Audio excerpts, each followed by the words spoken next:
Hi అండి, నమస్తే. భారతంలో చిన్న కథలు అనే పుస్తకంలో 22వ కథ కర్ణుడు.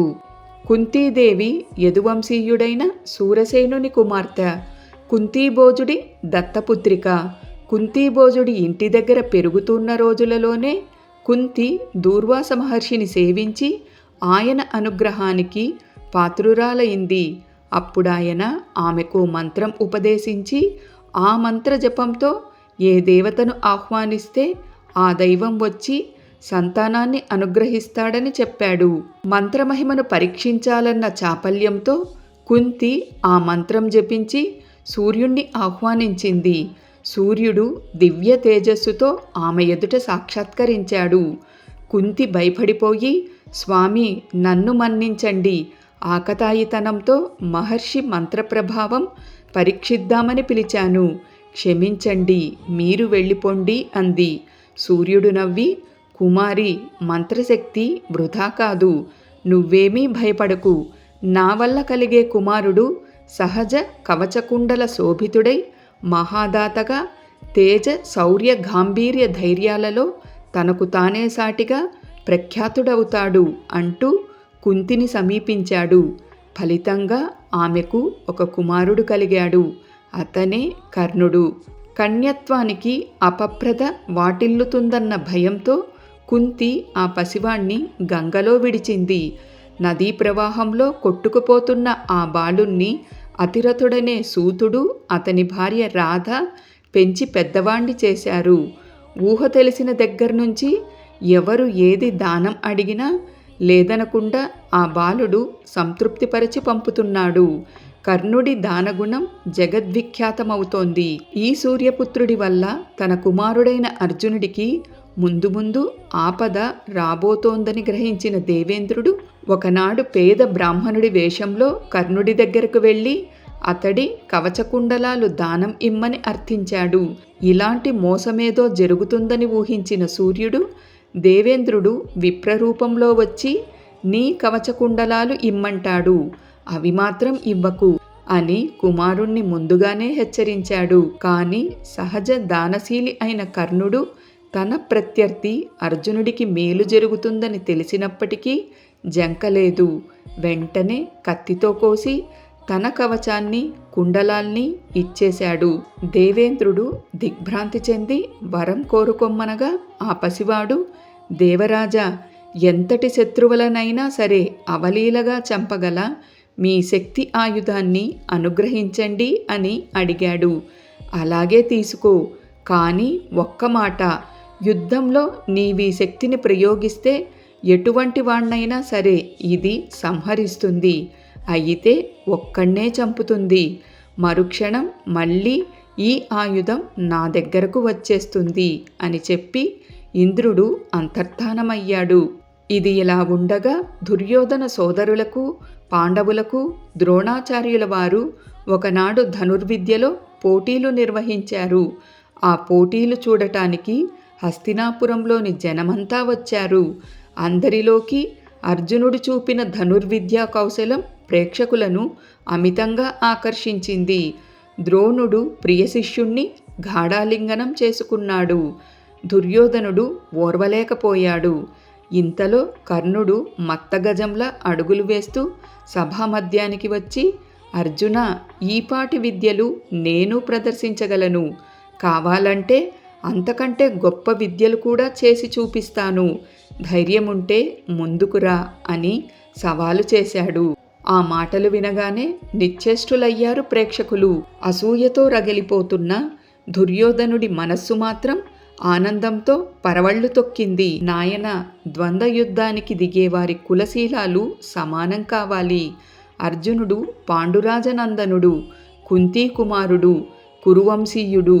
మరి నీవు ఏ రాజవంశానికి చెందినవాడవో నీ తల్లిదండ్రులెవరో చెప్పి ముందుకురా. కులం కులాచారం తెలియందే రాజకుమారులు సమయుద్ధం చెయ్యరు అని అన్నాడు. ఆ మాటలు వినగానే కర్ణుడు తలవాల్చుకున్నాడు.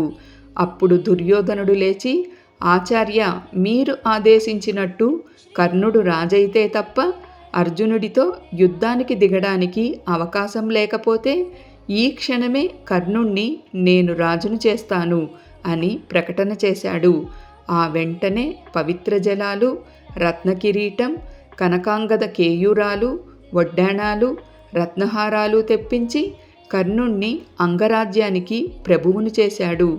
సంతోషం పట్టలేక కర్ణుడు సుయోధన చక్రవర్తిని గాఢాలింగనం చేసుకుని, ఈ జీవితాన్ని మీకు అంకితం చేస్తున్నాను, మీ ఆజ్ఞ నాకు ఎల్లవేళలా శిరోధార్యం అని వినయంగా అన్నాడు.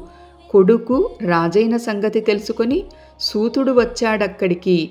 కర్ణుడు సింహాసనం దిగివచ్చి పితృభక్తితో నమస్కరించాడు. భీమసేనుడు అది చూసి హేళనగా, ఓహో, నువ్వు సూతపుత్రుడవా? ఇంకేం, కొరడా చేతపట్టి గుర్రాలు తోలుకో, అర్జునుడితో యుద్ధమేం చేస్తావు అన్నాడు. సభలో కలకలం బయలుదేరింది. సూర్యాస్తమయం కావడంతో వెలుతురు కూడా తగ్గింది. ఆనాటికి విద్యా ప్రదర్శన కూడా ఆగింది. కర్ణుడి చెయ్యి పుచ్చుకొని దుర్యోధనుడు నిష్క్రమించాడు. ఇక్కడితో కర్ణుడి కథ పూర్తయిందండి. ఇక 23వ కథ కర్ణుడి శాపాలు. భీష్మద్రోణులు వీరస్వర్గం పొందిన మిగిలిన కొంచెం సైన్యంతోనే పాండవుల్ని దుర్యోధనుడు గెలవాలనుకోవడం కేవలం కర్ణుణ్ణి నమ్ముకొనే. కురుక్షేత్ర సంగ్రామంలో కర్ణుడిని ధనుంజయుడికి ప్రతివీరుడిగా నిర్ణయించారు.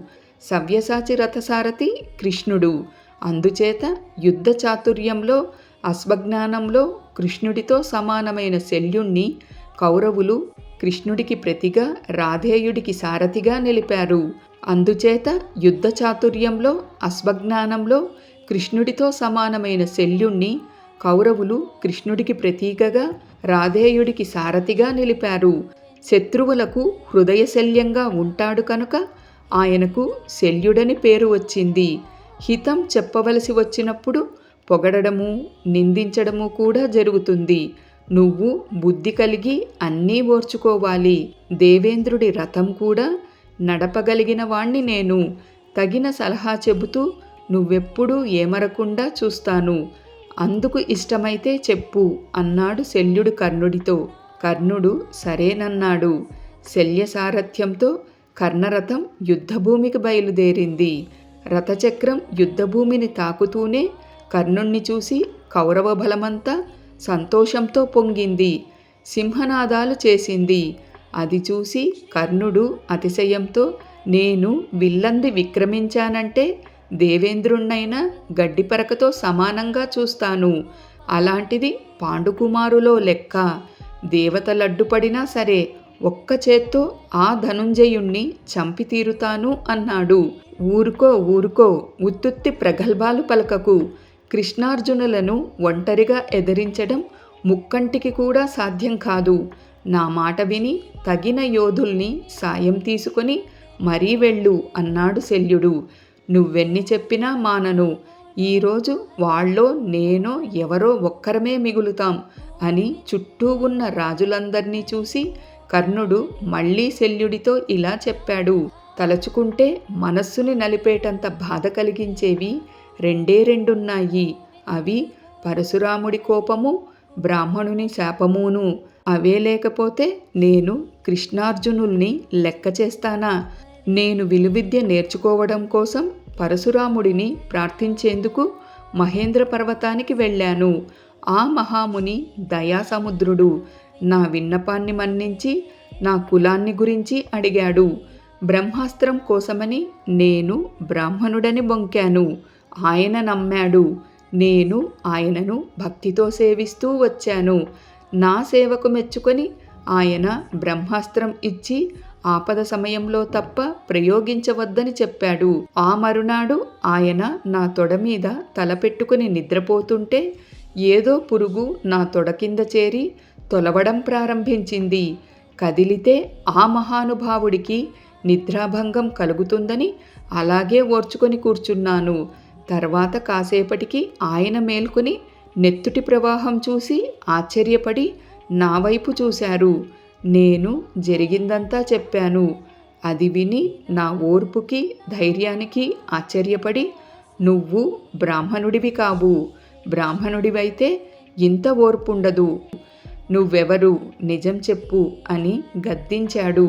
భయపడిపోయి శూద్రుడనని చెప్పేశాను. ఆయన కోపించి, కపటంగా బ్రహ్మాస్త్రం గ్రహించావు కనుక అది నీకు అవసరమైనప్పుడు స్ఫురించకుండా ఉండునుగాక అని శపించాడు. ఇక బ్రాహ్మణ శాపం సంగతి చెబుతా వినండి. ఒకనాడు నేను విలువిద్య పరిశ్రమ చేసుకుంటుంటే హఠాత్తుగా ఒక ఆవుదూడ అడ్డం వచ్చింది. కర్మవశాన నా బాణం దెబ్బకు అది ప్రాణం విడిచింది.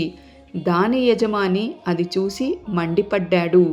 ఇది హోమధేనువు దూడ, నిష్కారణంగా దీన్ని శల్యంతో చంపావు. నువ్వు పొంగిపొరలే ఉత్సాహంతో పట్టుదలగా యుద్ధం చేసే సమయంలో నీ రథచక్రం భూమిలో దిగబడుగాక. ఎవరిని ఎదుర్కొని చంపాలని ఇంత పరిశ్రమ చేస్తున్నావో వాళ్ల చేతుల్లోనే నీకు చావు మూడుతుంది అని శపించాడు. అయ్యా, పొరపాటున ఇలా జరిగిపోయింది. నీకు 1000 ఆవులు, 600 ఎడ్లు, 100 రథాలు, 100 మంది కన్యలు, 700 ఏనుగులు ఇస్తాను. శాంతించి శాపం ఉపశమింప చెయ్యండి అని వేడుకున్నాను. ఆయన కోపం చల్లారలేదు.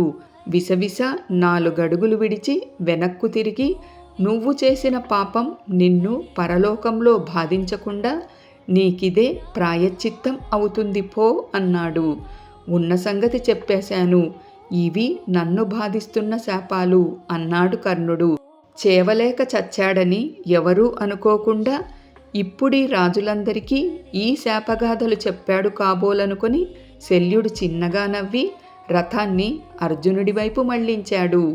ఇక్కడితో కర్ణుడి శాపాలు కథ పూర్తయిందండి. Thank you.